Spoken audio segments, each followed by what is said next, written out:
Hello, everybody. Oh, it's so exciting. Guys, we have the amazing, the wonderful, the powerful Danielle Giddins here, and I'm so excited. She is going to share with us some her amazing story on her journey in freedom. And I just can't wait just to get into this. First and foremost, I am Ebony Vaughn. For those of you who don't know, of Triple G Live God Grind, we are overcoming every obstacle. We are slaying every giant, and we are walking in our God-given authority and assignment on earth. And I am so excited to be here. I believe that this story of freedom and triumph is all about Triple G living. It is all about us being who God says that we are. So I am going to introduce, glory to God. I'm excited. I'm excited too. My I'm in the Triple G Studios. Yes, welcome to Triple G Studios. Yes. It is fabulous in here. So, Danielle, tell us a little bit about yourself before we get into our show today. Okay. So I'm sorry, guys. I was trying to share this to my page. I'm not down to all of this, that technical stuff. Choose how to share. Okay. So did that mean to share it? Mm-hmm. Okay. Um, so I am Danielle Giddins. I am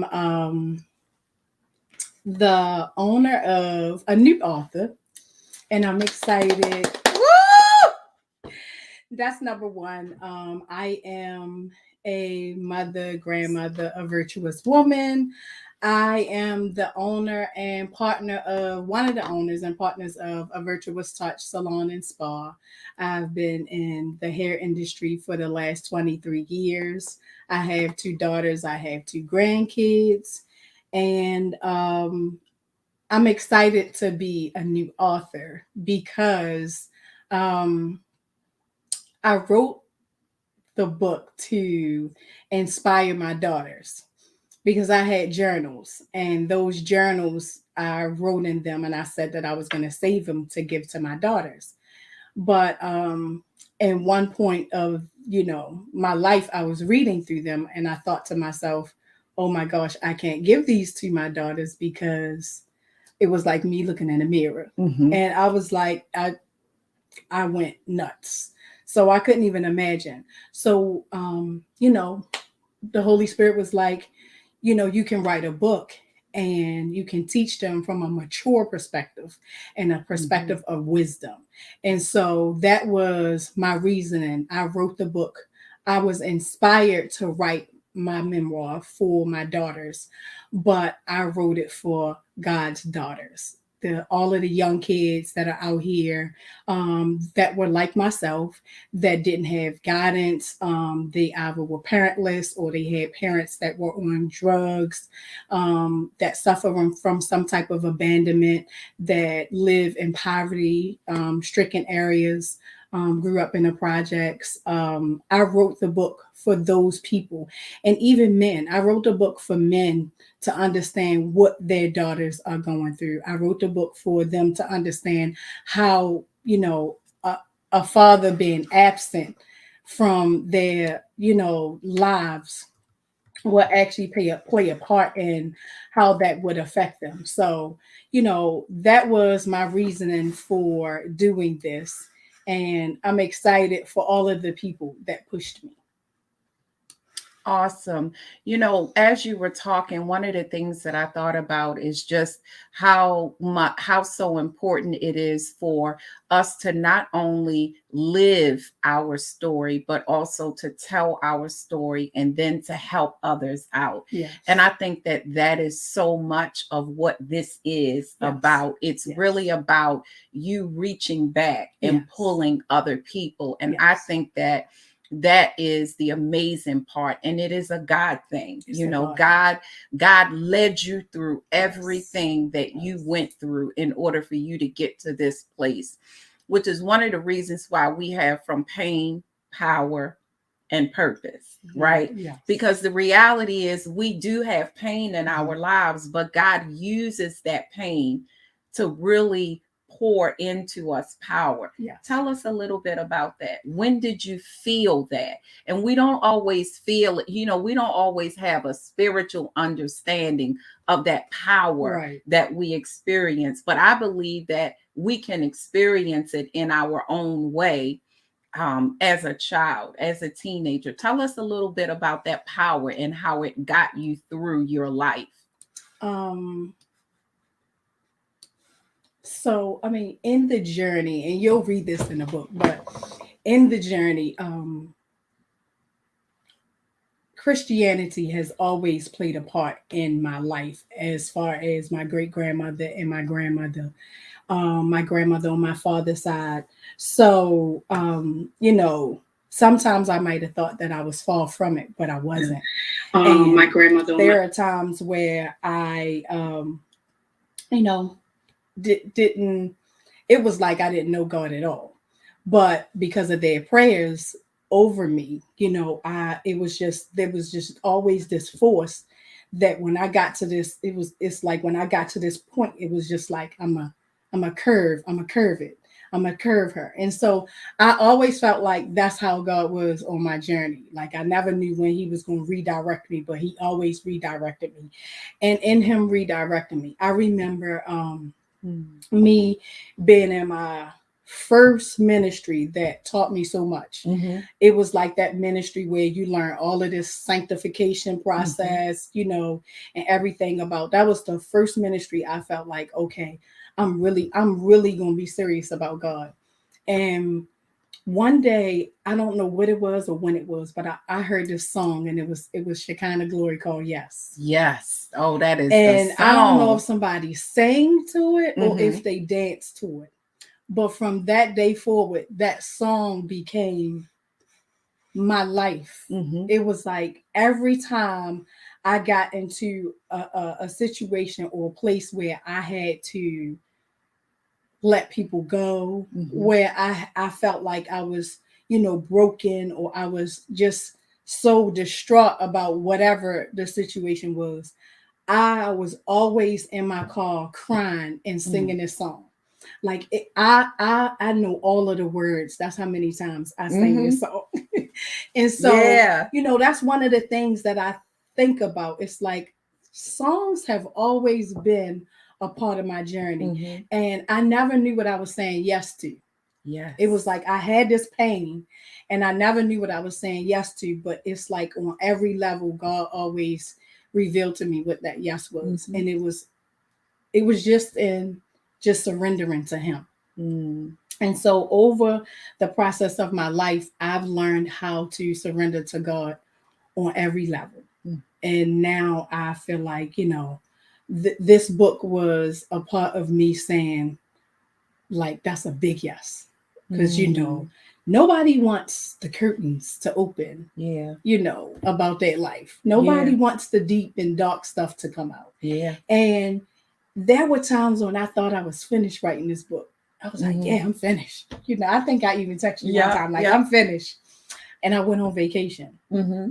And me and my husband were sitting on the beach. We woke up early in the morning, like, let's go watch the sunrise. We were on the beach, sitting on the beach, and it was like, just praying. He was walking in the water praying. I was sitting on the chair just praying. And God just took me back to this place that I was gonna bury and take to the grave with me. Oh.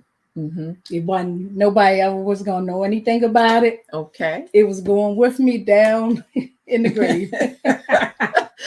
So you say. Yeah. So yeah. you So say. I said. Yeah. So And I'm you like, say. I'm on vacation. What am I thinking about this for? And literally, he gave me this whole chapter Mm-hmm. that was missing. And the one part that helped was because um the editor I was trying to hurry up and finish before I went on vacation. And the editor said, "You mentioned your husband at the end, but we never even met your husband. Like, there's a whole chapter missing here." And I think that in my mind, I was separating my life, the good life, from all of this stuff that I had wrote. And I was like, I don't think I want my husband to be a part of this. But I mean, it's part of my purpose. He is a part of my purpose. He had to be a part of the book. And so that was God on the beach at Cancun connecting me from that little point to, okay, connecting to your husband. And so I was just like, okay, I guess I'm going to say yes. And there goes that yes again. You know, that just kind of makes me think of how, like, I think that every person can identify times in their lives when they felt the pulling of something but did not know what it is. And that's all a part of our purpose. And now, as you are coming out and you are sharing all of this information that is painful, but yet it's powerful, right? And it's purposeful. So the part of it that is the part that connects it, the pain that connects to your power and the power that connects to your purpose. When you think of, you know, those middle places, right? You know what I'm saying? Because that's a mom. Them in betweens, that middle place, right? From the pain to the power, right? And I was thinking about one of your videos, guys. You guys have to look at her actual commercials. They like 1 minute commercials. Yes, 1 minute commercials, but they're powerful.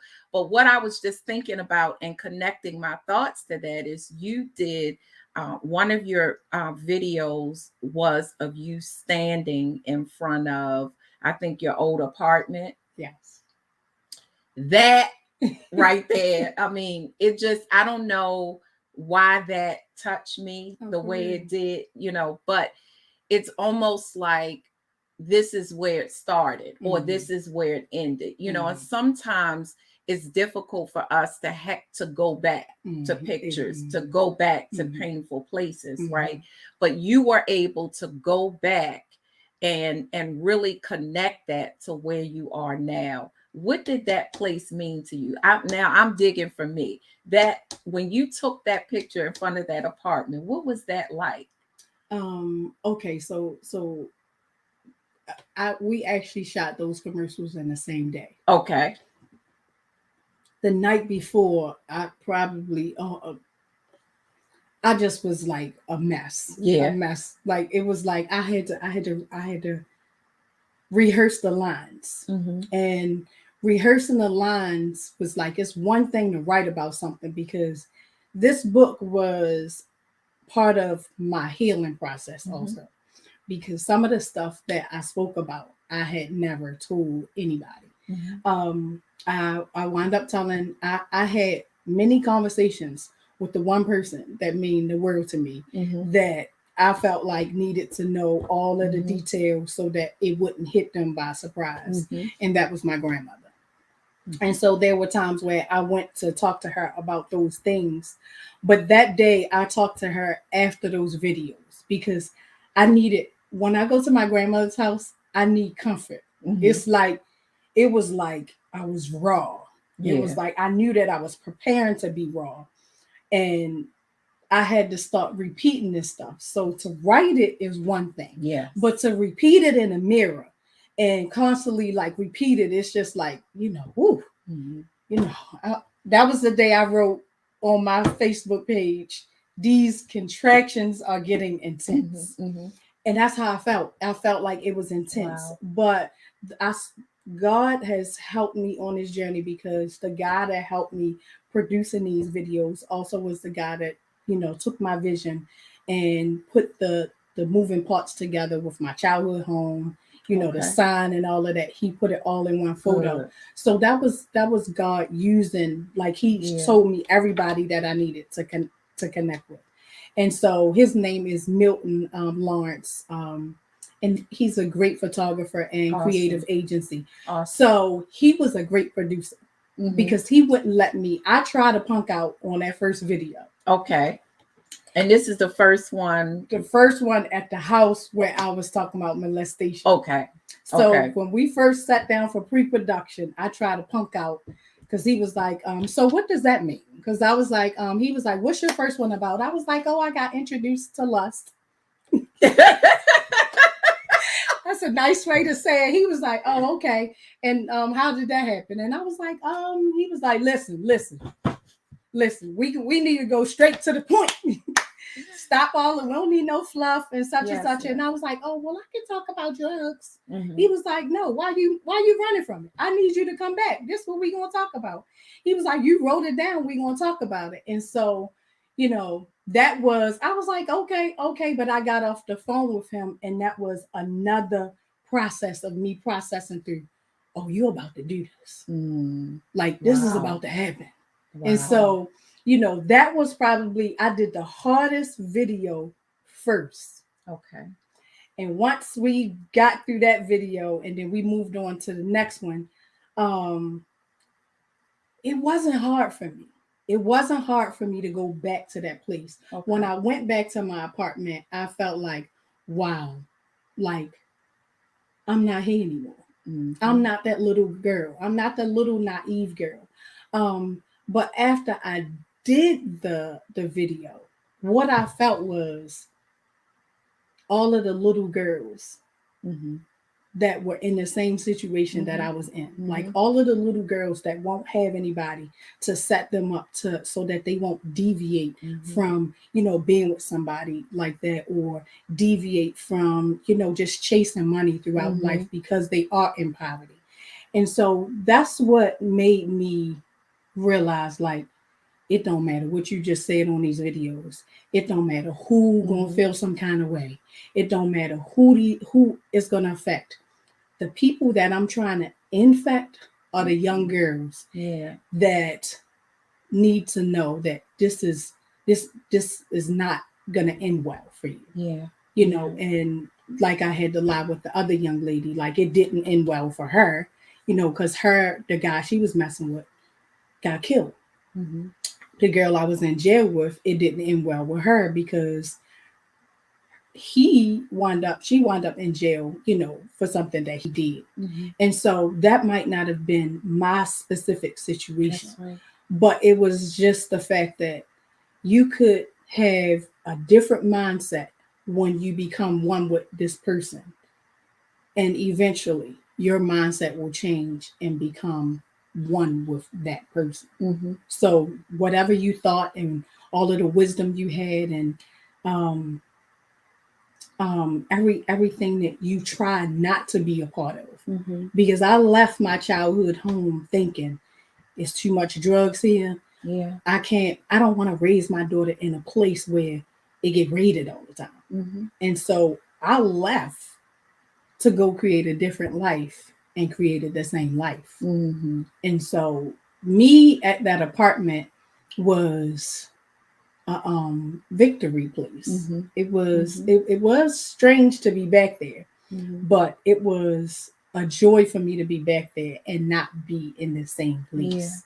Yeah, and I think that is so important because, and again, I would really encourage every one of you that is watching to see her other lives that really continues to kind of take you through every part of her story. But just to go back, you experience sexual abuse, you experience significant trauma, whether it was by you or witnessing it. This is a part of your life. And the reason why I asked you about what you felt like when you was standing in front of that apartment is that oftentimes what we have been through, it almost is who we become. Mhm. And so part of our freedom, part of our healing journey has to do with recreating something. Mhm. Now, we're not recreating something from scratch, but we are restoring what God intended originally. Mhm. So, talk to us about your restoration process and what it looks like. One thing that we know without a shadow of a doubt is that freedom never stops, right? Healing never stops. Yes. But your process, how are you being strengthened and becoming who God has ordained for you to become? Okay, so this is a little snippet from the book, but I remember the one thing that I always loved about at the moment, it might have been a dysfunctional relationship, but um, my daughter and her father have always been friends, and we Mhm. laughed a lot. And so I remember one time calling him like crying, like I just need to figure this out. Like I'm not good with relationships. They not none of them are working out. I need to go to the library and get a book. And we both bust out laughing. Mhm. But at the time, it seemed like it was crazy. But the minute I spoke it, it was like, oh, I can't go Mhm. to a book. I can't go to the store. And so I was crying when I was like, let me get off this Mhm. phone with you. Mhm.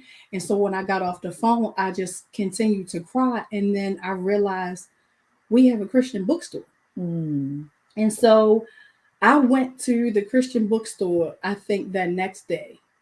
And I was like, I'm going to walk around until I figure out or find something that's going to help me with all of the things Mhm. that my family didn't have the capacity to help me with. And Absolutely. so when you understand that, it's like you always expecting your parents or the people in your family to give you something. Like I need them, y'all, you my parent, you my Mhm. mother, you my aunt. Like I expect y'all to give Mhm. me some wisdom that I Mhm. don't have or I never had.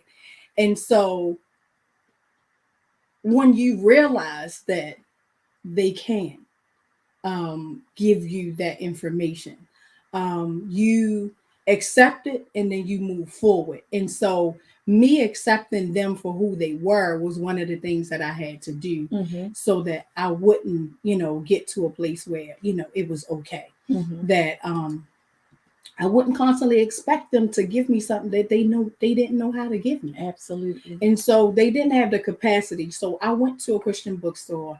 I walked around, and one of the things that I got a book about was, sexual edification. It Mhm. was I didn't realize it was in the bookstore. So Yes. I was like, okay, Yes, God. yes, yes, yes. And that's what I needed Mhm. because it's like, I only knew love from a lustful place. Mhm.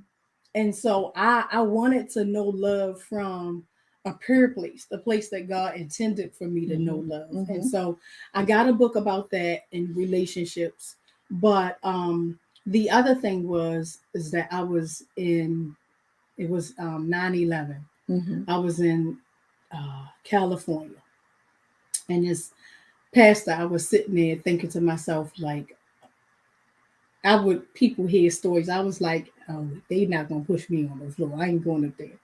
So I was at the church with one of my mentors, Mhm. and we was just sitting there, and the man was praying over people, and I was like, I am not getting up there. I was adamant. It Mhm. was like I was defiant that I Mhm. wouldn't get up and walk it. And Mhm. before you knew it, before the service was over, or what before they finished praying for people, I was at the altar, and the Mhm. man was praying over me, Mhm. and he said, "Oh my gosh, you're like Esther." And he put his hand on me as he started praying. I don't remember nothing, but I know it felt like God lifted me up and laid me out. It Mhm. wasn't like nobody pushed me or whatever. Mhm. And I couldn't even believe that I was even on the floor. So I was just like, oh my gosh, oh my gosh. But because we are stuck in Mhm. there during 9/11, we actually took the train. We took the bus back, and it was like the Okay. weekend after. So I read the book of Esther that Mhm. whole trip back to Baltimore because I needed to understand who was he referring to me as? Mm-hmm. And what did he see me? I was trying to figure that all out. And for me, just starting to meditate on God's word and look at it, and it was just that one book. Mm-hmm. You know, I was meditating on it and looking at it. I wind up going to Proverbs 31. Mm-hmm. And when I read that, I thought to myself, this is it. Mm-hmm. This is the example of a woman for me, because I Mm. didn't see it, because Okay. I, didn't grow up around it, because I might have had bits and pieces, but the entire thing was, this is the kind of woman that I need to become. Mm-hmm. Mm-hmm. And That's from that day good. forth was my journey of becoming Mm-hmm. the woman God saw me as, and not the woman that I had, or the young girl that I had become in a whirlwind of lust and pain and brokenness. Mm-hmm. Mm-hmm. So that journey was a long journey, but I'm here.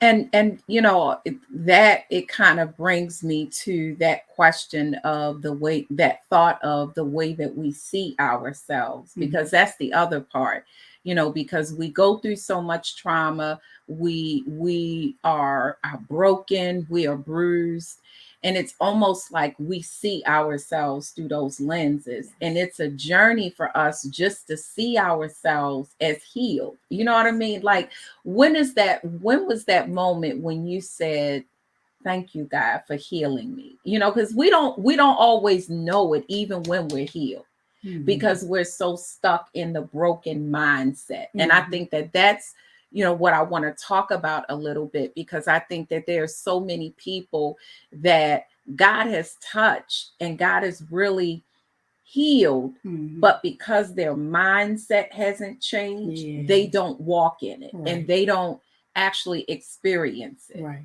Um, the one thing that I learned in being broken, because I feel like I experience it a lot. We experience Mm-hmm. it over and over Mm-hmm. again in different situations. Mm-hmm. Um, I I believe that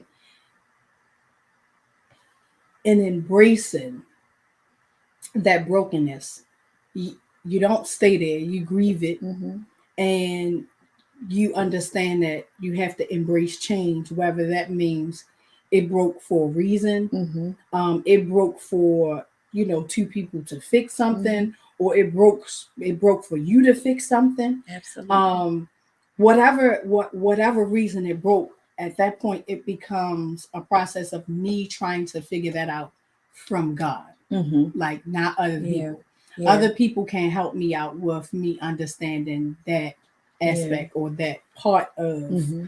that brokenness. It's like, okay, I'm like, okay, God, why am I here? And that's where I journal heavy, Mm-hmm. because it's not about, my husband can't give me the answer, my friends can't give me the answer. I could talk to them about it, but really it's just about me and God. And Absolutely. so in that place, I, allow myself to feel the way that I feel. Mm-hmm. And then once I get through that aspect of it, I just know that I have to forgive. Mm. I have That's learned good. to forgive even when I don't want to. There's some Mm. people that I still want to hold a grudge. Like, I Yeah. still might look at them a little kind of Mm-hmm. way. And I'd be like, God, I'm sorry. I got something Mm-hmm. still in here, some residue? But I have learned to forgive people, Absolutely.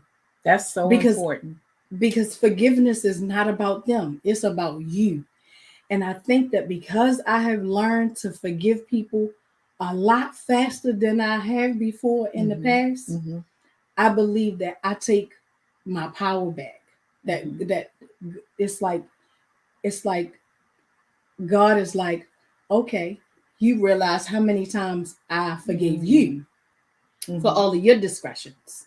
And so because God gave me forgiveness, I have to give other people forgiveness. And so with that, I feel like once I get into that process of forgiveness, it's kind of like, yeah, I make a conscious decision that no person, no place, or no thing will keep me from what God has for me. and me walking in my purpose. Mm-hmm.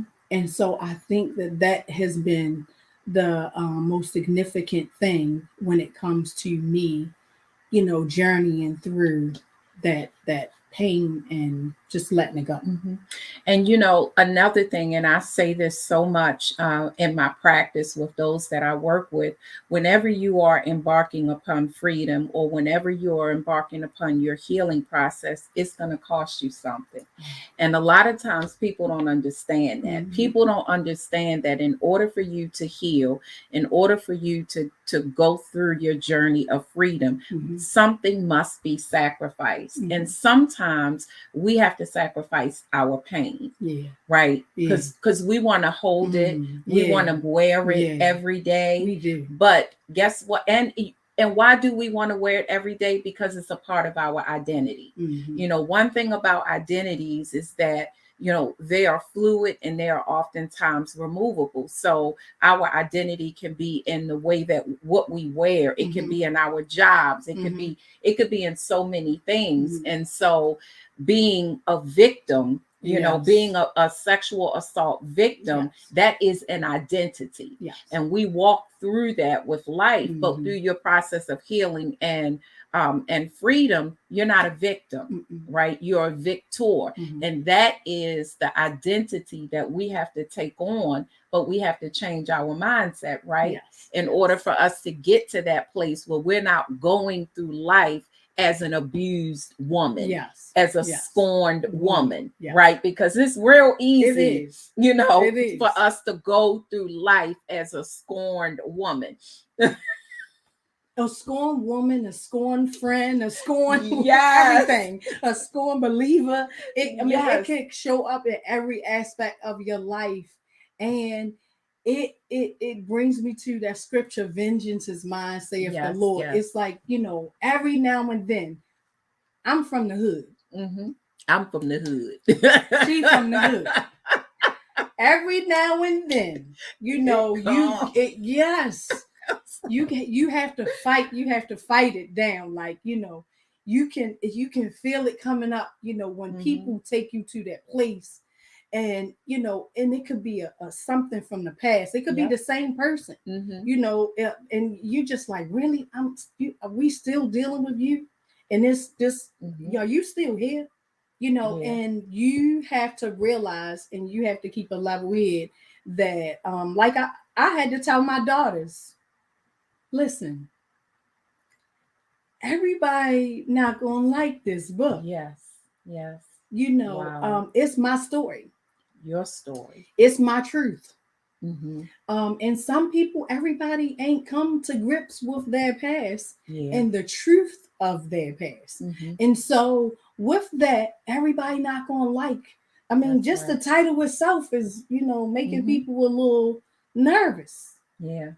And so, but it ain't about them. God That's gave me an right. assignment, and this is about helping our future to not repeat the generational curses that we've gone through, to not repeat the brokenness, the damage, to not even have to journey through, having kids and going to prison, to not have to journey through, okay, I might be parentless, but I have a God that is Yeah. my father, Yeah. Yeah. and that he will supply you a parent on earth to help and guide you through, the stuff that you need to go through. They might not be your parent, but he going to give you what you need Yeah.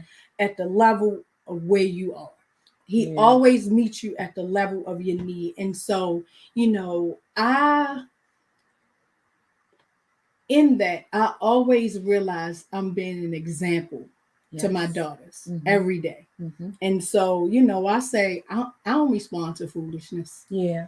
and it's nothing that I can do about that, Yeah. but I'm focused on what God gave me and the assignment, and that's it. And I think the other thing, in understanding that is whenever we tell our story, there are casualties. And the reality is, it's not a negative thing because what it shows is that maybe they're still in their journey, right? And so that's where the forgiveness comes in. That's where your focus is on God and on your assignment and not on them, because we all have a day of, some may say a day of reckoning, when that time comes when you have to face whatever you've done. The other thing that I thought about when you said, when you described how this book is for those that are coming from, that are behind you, that have to go forward. The other thing that I believe, and I can even say this in my life as well, when you expose, right?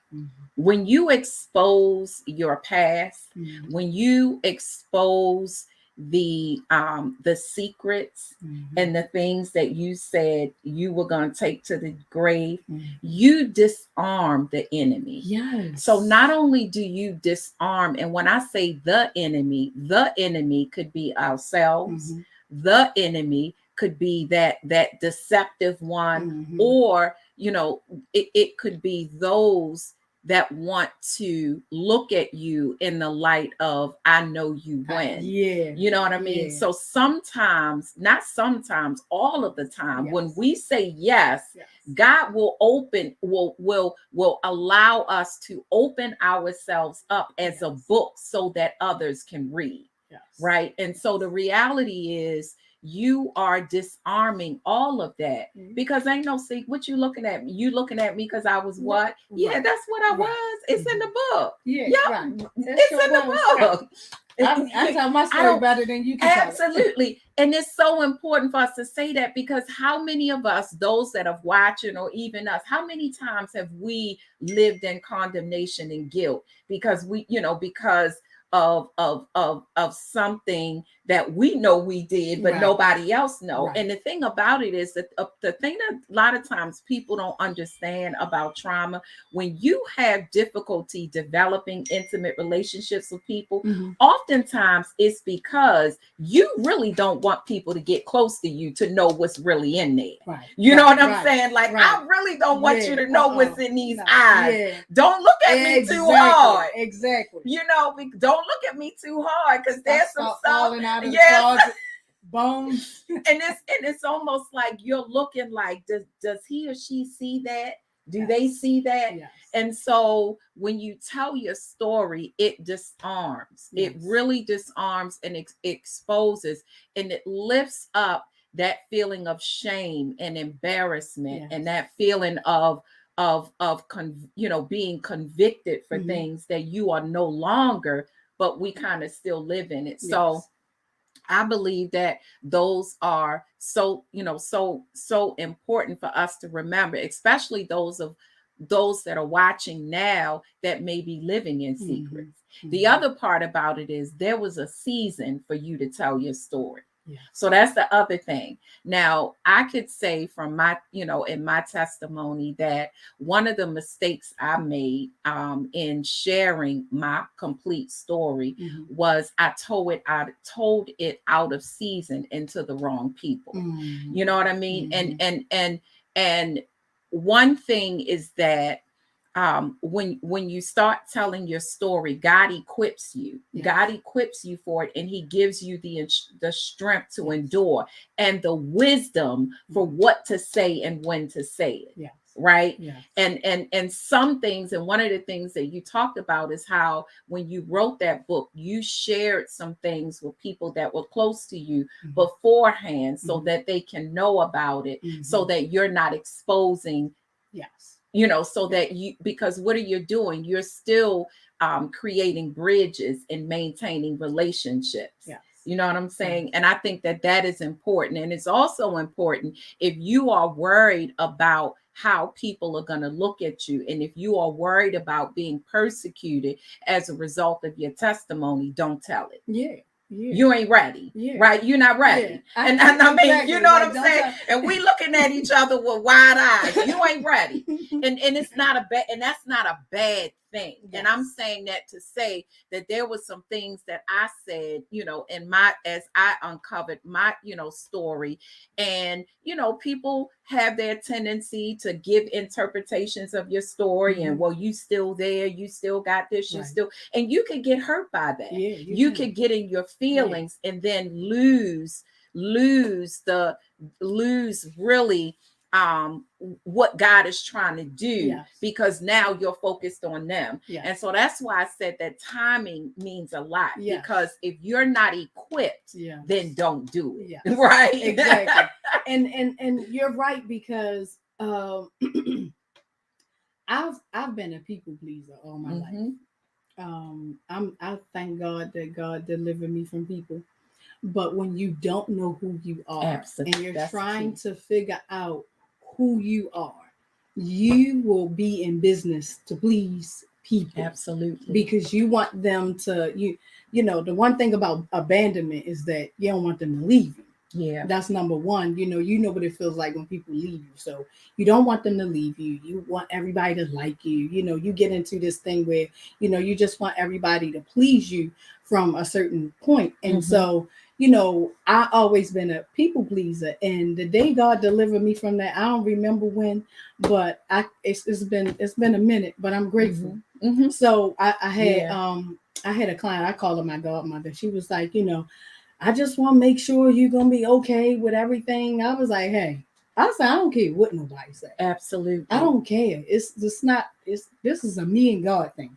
And that is really what I was driving at when I said timing is everything, because it's really about maturity and you resting in God in this assignment. We have a right to tell anybody whatever we want to tell them for, but you need to be prepared for whatever comes with that. And when we're in God, it's not about us being prepared, but it's really about resting in Him and allowing the work to kind of flow through Him. So tell us a little bit about what you do now.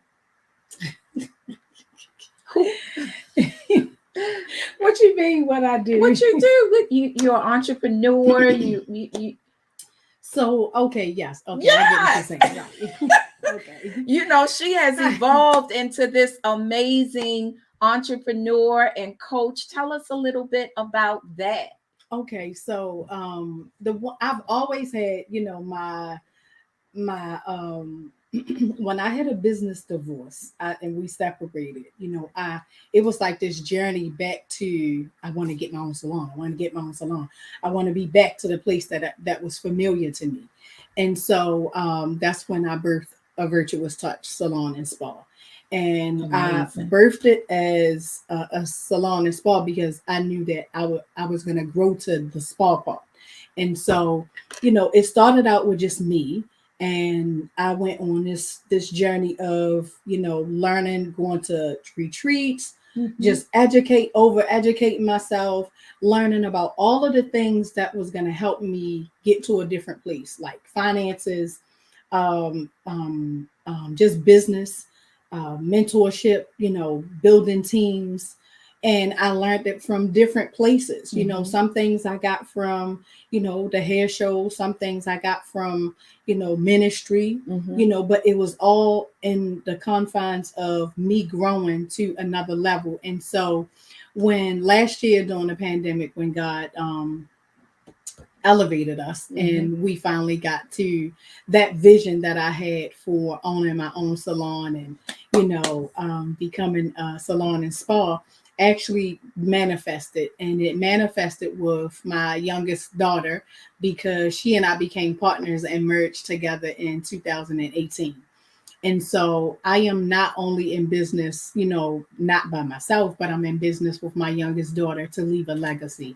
And so in me mentoring her and mentoring all the other young girls in the salon, I wanted to create this mentorship program where I help other stylists to either build their businesses, to build a sustainable business and career in our industry.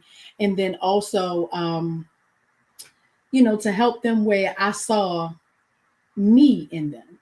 I could see, I could see or realize a point in their lives where I knew why God put them in a salon with me, Mm. because he needed me as the virtuous woman to, provide and fill in and act, as not only a mentor, but just have the spiritual wisdom to be able to pour in them Mm. for what they were missing. In Yeah. some aspect of the girl that I was in this book, Mm-hmm. showed up. And so it's not just about business, me pushing them to become their um, just their greatest selves, their greatest beings, Mm-hmm. but then also for me helping them to heal, Mm. within inside of them those things that they've had a problem with over the years as young girls. And so that's one of the things that made me start the Bankable Beauty Professional, because not only did I want to help the girls that were in our salon, I wanted to help other business owners that are out here, because the suites are taken over. Mm-hmm. And there are a lot of solopreneurs inside of those suites, but the way they do business is from an aspect of business does not exist. Yeah. And so I launched the Bankable Beauty Professional to help those that were in need. I was able to coach, I would say probably about 10 people, Mm-hmm. throughout the pandemic or during the time. But um, I think it's the aspect of if you don't, you have to first be honest with yourself. Mm-hmm. If you don't think you need something, you don't know that something is wrong, and you don't think that you need it, and then you don't think that you know you need somebody to help you with something. Okay. And so I feel like the people that really need it didn't actually take advantage of it. But I just continue to utilize it for people now within my clientele, Mm-hmm. because a lot of my clients are actually launching businesses. Okay. And so now I feel like, I've actually been sewing into them, from that aspect, and, working with them Mm-hmm. with the mentorship. So it started out as I thought it was just for the beauty industry, but it's actually also for those creative, for those people that got placed in, my just placed in my life period, as far as like clients just launching out and becoming entrepreneurs for the first time. Awesome. And that's all about kingdom. And one of the reasons why I wanted to ask you, like, what are you doing now, is because we're talking about from pain, right, to Yeah. prison to To purpose. purpose. And it's really about your journey of becoming and where you are now, and everything that you've experienced in life, everything that you have been intentional about learning and grasping, Yes. you are equipped to Yes. really minister, not only on an intellectual level, but also just from your experiences, you're able to help somebody, Yes. not only in their personal lives, but in the marketplace, in the Yes. business world. Yes. Yes, that's what Yes. I'm talking about. She said yes. Yes. Yes. So how can people get in contact with you? Okay, so I just want to share this one tip. Actually, I Okay. mean not a tip, No, but the go ahead. last thing Uh-huh. that I wanted to say to that question. I knew that I wanted to be able to. Okay, so there are two things that I used to do. I used to go to the prison. One of my pastors got me in the prison Yeah. to talk to the women in the Mm-hmm. prison. And so I found joy in that, because Mm-hmm. I wanted to, I wanted to be the example, like, I'm no different from y'all. Like, let's draw this connection Yes, first. that's I'm it. no different from y'all. Everybody is just one decision away I know from that's being right. in the same place. Mm-hmm. And so, just to draw a connection with them. And then, that was great. But then I had this desire where I wanted to connect with young girls. Okay. And so that's one of the things that I want to do from this book is I don't feel like it stops here. I did have a plan, like once I get to this point, what am I going to do?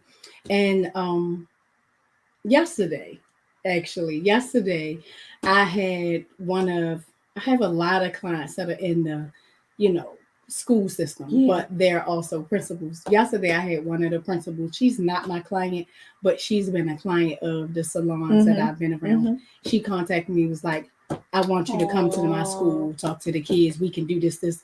And so it was just like, oh my gosh, God, you're unraveling this. And so I'm just so excited about that. I'm excited about that. And so before I tell y'all where y'all can find me at, guess what, y'all? I got my book. It's in the flesh. Oh, let me bring it over here. I'm excited. Wait. I'll hold it. You talk about it. Okay.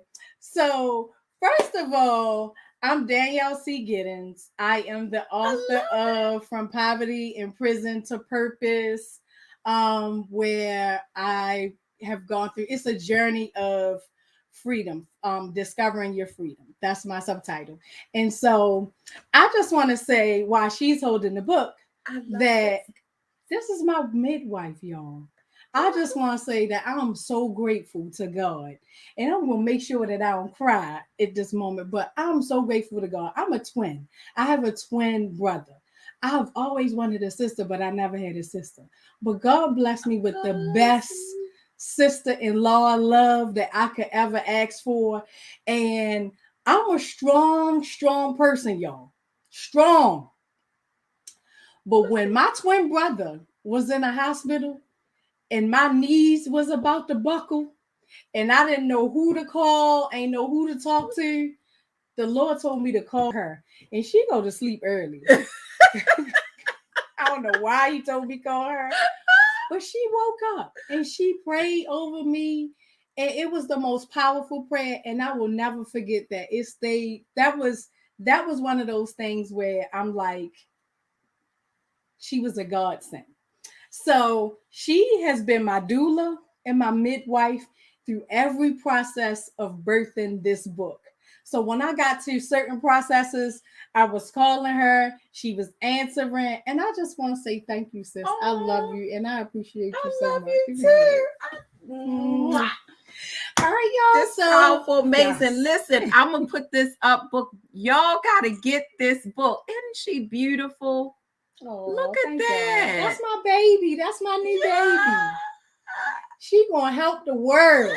She gonna help the young girls. She gonna help a lot. She gonna free a lot of people. So this is one of your assignments. Right? Yeah. Right. Because this amazing, powerful woman of God, listen, y'all, say yes. One of the things that she talked about earlier is how she said yes. And we just need to say yes.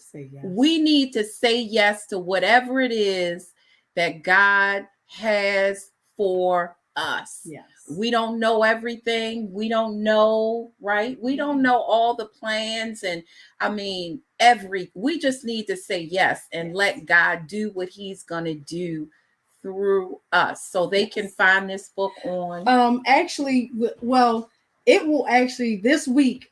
We are launching when this book is the pre-sale for this book is actually going to come out this week.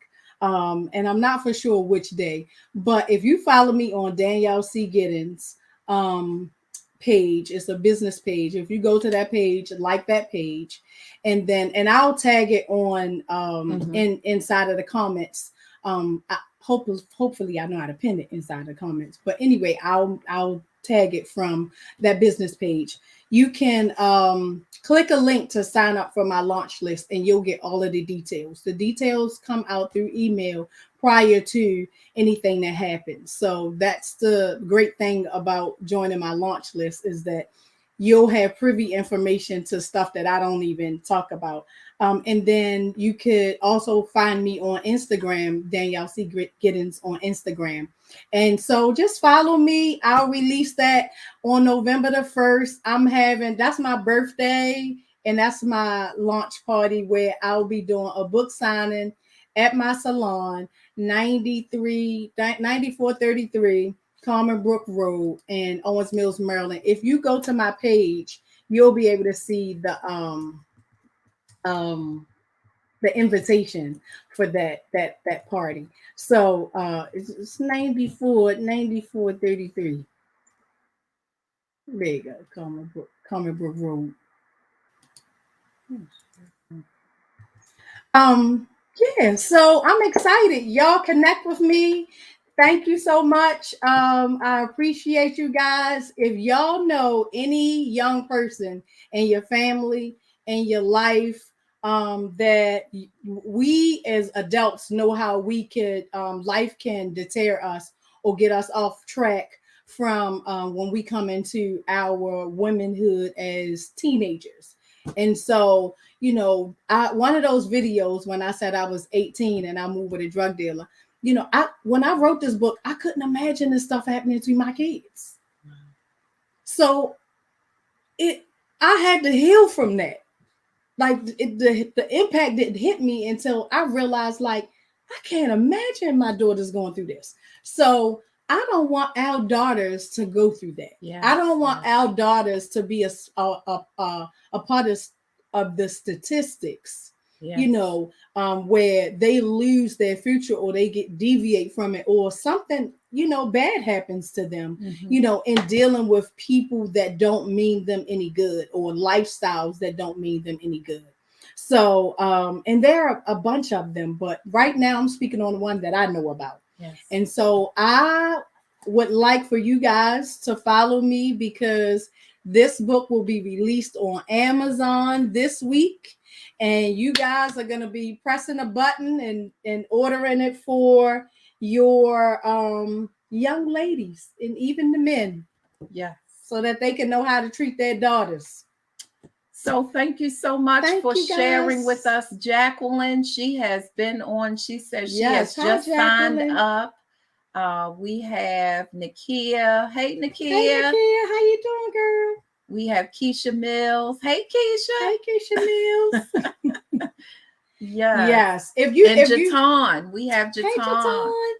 If you actually, if you go on, once we do the pre-sale and you order your book from off of Amazon, it doesn't matter. You can bring your book to the book signing with you if you order it before then. So, I know y'all can't wait to get this book and read all of that. I can't wait to read mine. Well, actually, that's her book.